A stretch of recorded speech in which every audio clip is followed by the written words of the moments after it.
Hello viewers, আজকে আবারও চলে আসলাম আরও একটি ছোট্ট টিপস নিয়ে আপনাদের সামনে। আজকের এই ভিডিওর বিষয় হচ্ছে আমরা কিভাবে আমাদের অ্যান্ড্রয়েড ফোনে ইউটিউব রান করব এবং সেখান থেকে গান বা যে কোনো স্টোরি প্লে করে সেটাকে আমরা মোবাইল লক করার পরও রান রাখতে পারবো। অর্থাৎ আমরা সাধারণত কী করি, আমরা সাধারণত ইউটিউব প্লে করি। ইউটিউব প্লে হওয়ার সময় ডিসপ্লেটা অন থাকে, ভিডিও চলতে থাকে, আমরা গান শুনি বা যে কোনো একটা ডকুমেন্টারি শুনি। সেক্ষেত্রে দেখা যাচ্ছে আমার মোবাইলের চার্জও অনেক বেশি যায়। আমরা যে কোনো সময় রাস্তায় যদি একটু ইউটিউব প্লে করে সেখান থেকে গান শুনতে চাই, সেটাও আমাদের পক্ষে সম্ভব হয় না।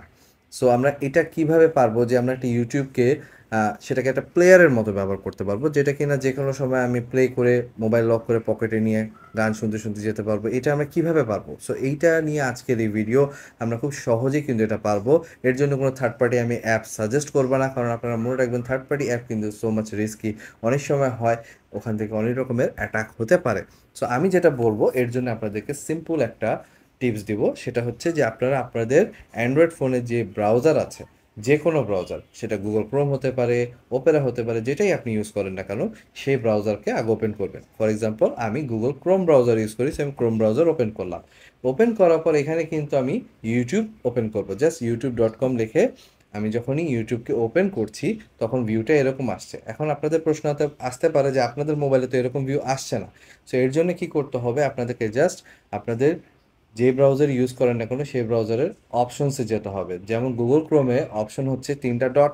এই তিনটা ডটে যখন যাচ্ছি তার সকল অপশন সামনে চলে আসছে। তারপরে নিচে দেখতে পাচ্ছেন ডেস্কটপ সাইট নামে একটা অপশন আছে, এই অপশনটায় টিক মার্ক করা। সো এটা যাদের সিলেক্ট থাকবে না তাদের এরকম ভিউ আসবে না। সো আমাদেরকে এই টিক মার্ক দিয়ে সিলেক্ট করে নিতে হবে। সো আমাদের ডেস্কটপ ভিউটা সামনে চলে আসবে। তারপরে যেটা করতে হবে, আমাদেরকে এখান থেকে যে কোনো একটা ভিডিও প্লে করতে হবে। সো আমি এখান থেকে যে কোনো ভিডিও প্লে করতে পারবো না, কারণ কপিরাইট ইস্যুস চলে আসতে পারে। সো আমি রিস্ক নিব না।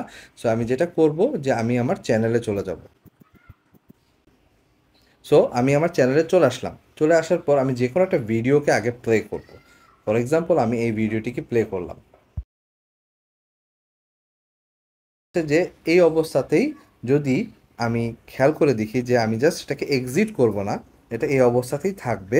আমি এই ভিডিও প্লে করা অবস্থাতে জাস্ট এটাকে পজ করে দিব। পজ করে দেওয়ার পর আমরা এখানে দেখতে পাচ্ছি এখানে কিন্তু একটা নোটিফিকেশন হয়ে আছে, যে ভিডিওটা নোটিফিকেশন আকারে আমাকে জানাচ্ছে যে এটা প্লে করা সম্ভব নোটিফিকেশন বার থেকে।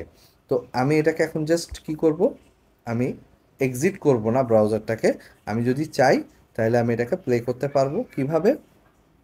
মোবাইলকে যদি আমি এখন জাস্ট লক করে ফেলি, লক করার পর আমি জাস্ট এরকম একটা ভিউ পাচ্ছি, আপনারা দেখতে পাচ্ছেন। এখান থেকে যদি আমি এখন প্লে দেই,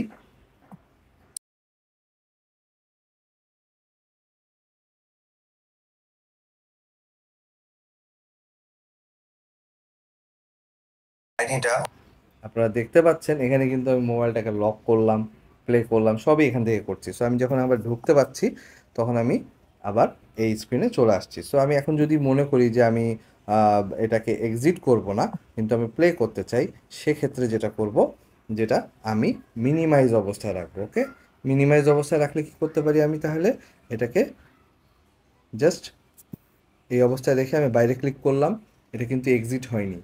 আমি এখন এটাকে মিনিমাইজ অবস্থায় রেখেছি। সো এখন আমি যখনই এটা নামাবো, এটা কিন্তু এই অবস্থাতেই আছে। এখান থেকে প্লে করলেই আবার ভিডিওটি প্লে হয়ে যাবে।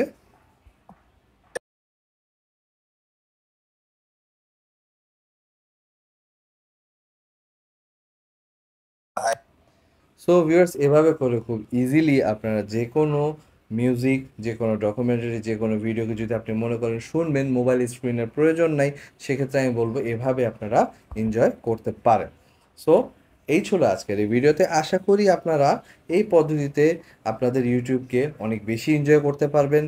এবং আমার এই ভিডিওটি যদি আপনাদের ভালো লেগে থাকে অবশ্যই লাইক এবং শেয়ার করবেন, আর আমার চ্যানেলটি সাবস্ক্রাইব করতে ভুলবেন না। ধন্যবাদ।